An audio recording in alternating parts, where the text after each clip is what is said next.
Kayaknya pengen gitu rasanya membuktikan satu ke diri sendiri, terus ke teman-teman aku bisa kok jadi pegawai negeri sipil.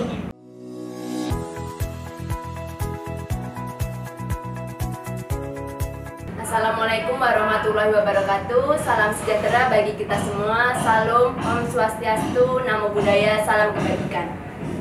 Sangat senang sekali saya Nazilatul Lailiyah CPNS Ijen 2019 dapat membersamai teman-teman sobat Ijen semua, para pejuang CPNS dalam acara kebanggaan kita CPNS Corner. Selalu para pejuang CPNS nonton tayangan kita di channel YouTube Kebanggaan Kita Ijen Kemenang setiap hari Kamis. Senang sekali dalam acara ini kita kedatangan salah satu narasumber yang sangat luar biasa. Beliau adalah salah satu CPNS Ijen Kemenang 2019, yaitu Mbak Naning Windy Rohayana. Assalamualaikum Mbak Naning, sehat? Waalaikumsalam Mbak Nazir, saya sehat sekali. Alhamdulillah. Halo teman-teman, assalamualaikum, salam sejahtera bagi kita semua, shalom, om swastiastu, nama budaya, salam kebajikan. Perkenalkan, nama saya Naning Windy Rohayana, kalian bisa panggil Windy, biasanya dipanggil seperti itu. Di sini saya adalah salah satu CPNS ya, Inspektorat Jenderal Kementerian Agama tahun 2019, formasi auditor ahli pertama. Saya berasal dari Surabaya, tanggal lahirnya 14 Juni 1999. Sudah tua Mbak Nazir. Belum tua juga ya. Ya, terus habis itu apa lagi? Itu saja atau pakai hobi nih? Pilih formasinya di Ijen ini auditor ya Mbak ya? Betul. Padahal Mbak Naning itu backgroundnya pendidikan. Oh iya, dari salah satu universitas swasta yang mampu masuk ke Inspektorat Jenderal Kementerian Agama dengan lulusan sebagai sarjana pendidikan IPA, gitu Mbak Nanti. Gitu, dari sarjana pendidikan pilihnya auditor ya Mbak? Iya, betul sekali. Kenapa ya Mbak? Masukan dengan anak-anak, tetapi mungkin karena sudah mengajar dari lama, jadi passionnya itu setelah saya tuh sudah pernah ngajar jadi guru sukuan di salah satu sekolah, mulai dari SMP, SMA negeri itu saya sudah pernah, terus jadi guru di MI, MTS Aman, jadi di sekolah-sekolah itu sudah pernah. Jadi saya tuh seperti passionnya untuk jadi guru di sekolah itu sudah tidak ada. Tapi saya sangat suka mengajar, makanya saya sampai punya LBB di Surabaya. Jadi saya punya LBB, tapi saya sudah tidak punya passion lagi untuk ngajar di sekolah, karena beberapa kali saya menemukan baik di sekolah maupun gurunya itu banyak sekali sesuatu yang menurut saya itu harus saya benahi. Maka daripada itu saya menjadi auditor itu dengan keinginan untuk bisa membenahi sekolah-sekolah yang ada di Indonesia. Ternyata Inspektorat Jenderal Kementerian Agama itu dengan sarjana pendidikan nih itu bisa jadi auditor, gitu Mbak Nazir. Jadi begitu mulia banget ya Mbak ya, mau memperbaiki, menghasilkan peserta didik yang jauh lebih baik ya Mbak. Pilihannya jadi auditor. Sebenarnya motivasi apa yang Mbak Naning itu harus, aku ingin daftar CPNS, aku harus jadi seorang ASN gitu. Sebenarnya motivasinya apa sih Mbak? Apakah dari dulu udah emang bener aku pengen sih ini jadi CPNS, aku harus jadi ASN? Apakah udah ada impian itu dari dulu? Dari sebenarnya nggak ada sama sekali. 3 tahun yang lalu sih, waktu saya itu sebelum di Inspektorat Jenderal ini, saya tuh bekerja di pemerintah kota Surabaya, di salah satu dinas pemerintah kota Surabaya. Di situ saya bukan PNS-nya, tapi namanya itu pegawai kontrak atau biasa disebut dengan outsourcing. Jadi di situ saya itu sempat ngobrol. Biasa kan kalau teman-teman tuh saling bully-bully gitu. Kalau ada temannya yang bagus tuh pasti dibully-bully ya gitulah, biar lucu-lucuan gitu. Terus akhirnya ada kata-kata gini yang nyeletuk, beberapa kata dari teman-teman. Percuma kalau kamu hebat, percuma kamu punya kedudukan tinggi, percuma kamu pintar, tapi kalau kamu cuma sekedar pegawai outsourcing aja gitu kata mereka.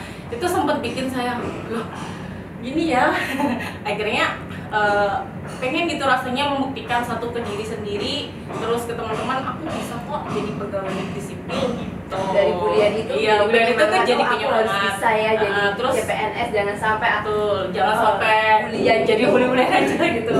Terus yang kedua itu saya ingin membuktikan ke orang tua. Jadi dulu sempat janji dulu sekali itu pernah berjanji ke orang tua pengen banget bekerja, tapi pekerjaannya itu bisa membanggakan keluarga sama negara. Jadi sosokan biasa anak kecil kan gitu. Iya. Nah ini kan salah satu membuktikan janji saya kepada orang tua gitu, bahwasanya dengan menjadi seorang ASN saya bisa berguna untuk negara.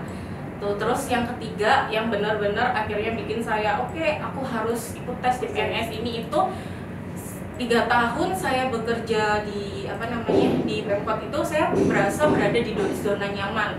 Semuanya itu serba terpenuhi, mulai dari perekonomian itu baik-baik aja, perekonomian keluarga saya itu baik-baik saja, hidup saya baik-baik saja, semuanya itu baik-baik saja. Jadi saya tuh tidak merasa punya tantangan, nggak ada girang hidup ini mau bagaimana itu Mau kayaknya keluar dari zona nyamannya ya. itu biasa aja. Jadi saya tuh ingin sekali keluar dari zona nyaman itu, membuktikan bahwa saya itu bisa lebih baik daripada sebelumnya. Itu pada sih. Hidup gak enak ya pertama kali coba tes CPNS langsung lulus, atau ada berapa percobaan gitu Mbak Nani mengikuti seleksi CPNS ini? Kalau ada teman yang daftarin, daftar lolos administrasi tapi sayangnya nggak datang SKD. Oh, karena emang dari awal nggak niat nggak ada CPNS ya Mbak ya? nggak ada keinginan untuk menjadi pegawai negeri sipil tuh nggak ada, nggak pengen sama sekali. Terus akhirnya ya, di tahun 2019 itu yang benar-benar saya mulai dari upload sendiri sampai saya datang tesnya di Jakarta dan semuanya itu. Oh benar-benar kalau yang ini kan aku niat benar Ya. aku harus jadi CPNS, maka dari awal dari sejak pengumuman CPNS udah diikuti terus apa aja syarat-syaratnya, pendaftarannya bagaimana diikuti terus ya Mbak ya. Iya betul. Jadi sampai sekarang ini ya Mbak. Harus niat Mbak. CPNS bagaimana biar bisa jadi bahan oleh para pejuang CPNS, bagaimana Mbak Naning itu dari mulai pengumuman pendaftaran sampai seleksi SKB sampai akhirnya dinyatakan jadi CPNS Ijen. Bisa sharing nggak? Pendidikan tuh pasti keluar SSCN ya, SSCN waktu itu di portalnya kan pasti keluar tuh, pasti guru gitu semua kan. Nah terus habis itu kok guru semua, coba turun ke bawah ternyata ada 5 formasi yang non guru ya. sempet tuh wah apa aja. Tapi karena memang masih belum semangatnya, belum yang menggebu-gebu sih waktu itu, masih belum ketampar sama sisi zona nyaman itu, masih yang ya udahlah gitu. Itu dulu terus aku baca-baca nih dari formasi ini bagaimana, formasi auditor itu bagaimana begitu. Terus akhirnya terpilih sempat galau sama 2 formasi. Satu karena itu punyanya Kementerian PAN-RB, yang satu Kementerian Agama. Di PAN-RB ini kenapa saya pengen banget masuk, karena penempatannya di Sidoarjo, deket di Sidoarjo lagi ya, deket sama Jember ya, deket sama rumah. Terus yang satu ini di Jakarta tapi auditor gitu. Akhirnya bingung kan, diskusi lah sama orang tua, karena kan saya cukup dekat dengan orang tua. Jadi diskusi sama mereka, setelah beberapa hari diskusi debat itu sama mereka, akhirnya mereka meridoi, oke nggak apa-apa, kamu silakan kerja di Jakarta. Dari awal ya bahwa Mbak Naning, iya saya mau pilih auditor dan nanti penempatannya di Jakarta ya, minta itu dari awal. Tapi ya sempat perdebatan sengit juga sama ibu terutama ya, pasti ibu kan nggak mungkin langsung iya nggak apa-apa sok atau berangkat baru kan pertama kali juga jauh dari keluarga, jauh dari orang tuanya gitu. Jadi ya udah seperti gitu. Akhirnya itu baru boleh. Jadi gini, besok itu penutupan formasinya, pendaftarannya si Kemenak ini, malamnya saya tuh baru upload. jadi benar-benar waktunya tuh benar-benar deket banget, dan itu upload itu sambil banyak-banyak sholawat, sambil banyak-banyak istighfar yang lancar gitu kan takutnya ntar muter-muter mulu tuh. Akhirnya alhamdulillah mungkin karena sudah memang sudah jalannya begitu, jadi semuanya itu lancar gitu ya, sampai pengumuman administrasi. Di pengumuman administrasi ini ya udah langsung buka, terus itu nama saya sudah ada. Akhirnya ke SKD. Di SKD ini saran sih dari saya buat para pejuang CPNS mania ya di luar sana, kalau sudah lolos tes administrasi terus kalian masuk ke SKD, itu yang pertama kalian harus lakukan itu mengukur diri kalian. Jadi saya itu kan pekerja ya, saya kerja di luar saya kerja, di rumah saya punya usaha, jadi saya tidak punya banyak waktu untuk belajar, terutama untuk belajar SKD. Kayak teman-teman, saya lihat teman-teman saya tuh sampai punya 3 buku SKD, sampai punya banyak, Mbak Nazil, belajar ini, belajar itu. Saya nggak punya waktu banyak untuk seperti itu. Jadi yang pertama, saya tuh mengukur kemampuan saya dulu, kelebihan saya apa, kekurangan saya apa, bukan kelebihan berat badan guys. Iya, udah tahu ya. Gitu. Jadi kelebihan saya apa, kekurangan saya apa. Saya itu adalah salah satu orang yang sangat suka sama matematika, sama MIPA. Jadi kan itu di SKD itu ada 3 ya, ada TIU, TWK, TIU sama TKB. Nah di TIU ini itu sesuatu yang menurut saya receh karena saya suka matematika, pelajaran apa itu jadinya buat saya ya, buat saya. Jadi di luar kepala, kalau TIU ya nggak usah. Jadi saya nggak perlu belajar tuh buat TIU itu, akhirnya fokusnya ke TWK sama TKP. Nah TWK ini adalah sesuatu yang menurut saya banyak hafalan, dan hafalan itu musuh saya, ya. Karena saya nggak orangnya sangat saya nggak suka hafalan. Jadi saya benar-benar mencari cara bagaimana supaya saya itu tidak menghafal gitu. Terus kan sempet tuh baca-baca Twitternya BKN kan ada kisi-kisinya, kayak misalnya 45 butir Pancasila yang harus kita hafalin, pilar negara, bela bangsa dan lain sebagainya, waktu integritas dan lain sebagainya. Nah di situ bagaimana supaya saya tidak menghafal itu, saya yang terutama butir-butir Pancasila ini, saya mencari artikel. Saya kan orangnya suka membaca, saya mencari artikel dan akhirnya saya mendapat artikel tentang pokok dari isi Pancasila tapi pakai bahasa Inggris, Manazil. Gitu. Jadi kalau di Ketuhanan Yang Maha Esa itu intinya tentang ketuhanan ya, punya Tuhan. Terus yang kedua itu kan kalau mau ngafal itu butir-butirnya kan banyak banget. Pokoknya intinya tentang humanity kalau yang nomor 2 itu. Jadi kalau humanity pasti ini masuk nomor 2. Terus yang ketiga itu tentang unity, tentang persatuan. Yang keempat itu kan biasanya antara sila kedua sama keempat ini kan sama member gitu. Nah ini di artikel itu bener-bener dijelasin. Teman-teman bisa carilah di Google. Kayaknya sekitar ada 5 artikel yang membahas tentang itu, cuman menggunakan bahasa Inggris gitu. Akhirnya di situ, tapi di artikel itu sangat membantu saya, sangat membantu sekali sampai saya tuh bener-bener hafal gitu bahwasanya ini tuh harus seperti ini, yang ini pasti masuknya ini, dan itu benar gitu. Jadi bisa lebih cepat ya, lebih cepat tangkapnya daripada harus hafalan. Sangat membantu sekali buat saya karena kan saya tidak punya banyak waktu buat belajar ya, nggak mungkin kan saya bawa setrika yang lain ya Pak ya. Saya tuh punya kegiatan yang selalu saya lakukan setiap hari Minggu malam sebelum besoknya bekerja, itu setrika baju kan. Nah setrika baju itu sambil dengerin YouTube. Jadi sambil dengerin YouTube itu sambil saya setrika baju gitu. Kalau saya punya ini misalnya dapat tugas dari ibu saya tuh harus nemenin ponakan. Nah itu ponakan saya tidur, saya belajar sambil saya tulis. Nah, jadi kalau ditulis itu bisa langsung masuk gitu aja. Gitu aja sih Mbak Nazil. Terus sama teman-teman sering aja kalau misalnya, kalau saya pribadi itu saya orangnya kan sangat visual sama pendengar yang baik gitu ya. Jadi saya tuh biasanya YouTube ini adalah sesuatu yang sangat membantu saya sekali, terutama waktu di SKB itu. SKD udah selesai nih, di SKB itu bincang pengawasan Inspektorat Jenderal itu sangat membantu sekali supaya saya tuh bisa lulus di SKB gitu. Walaupun sempet down sedikit sih waktu di tes praktek kerja, karena memang itu kan hektik banget ya, setelah sempat diundur ya, gitu kan, corona itu ya. Jadinya diundur lagi, akhirnya saya sendiri sibuk dengan pekerjaan saya, dimana kan pola kerja saya yang lama dulu di Pemkot itu dirubah total. Jadi yang dulu pekerjaannya harus begini itu dirubah menjadi benar-benar beradaptasi dengan COVID-19 gitu.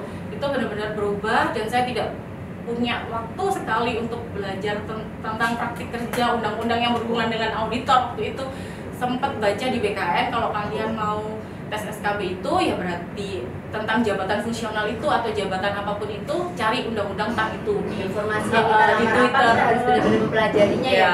Di Twitternya BKN itu dijelaskan seperti itu, tapi saya nggak sempat banyak baca. Jadi bincang pengawasan tuh sangat membantu, itu yang pertama. Terus akhirnya yang kedua itu ya sudahlah, praktik kerjanya tetap down, tapi kembali lagi ya, orang tua itu adalah penyemangat yang terbaik buat saya sih.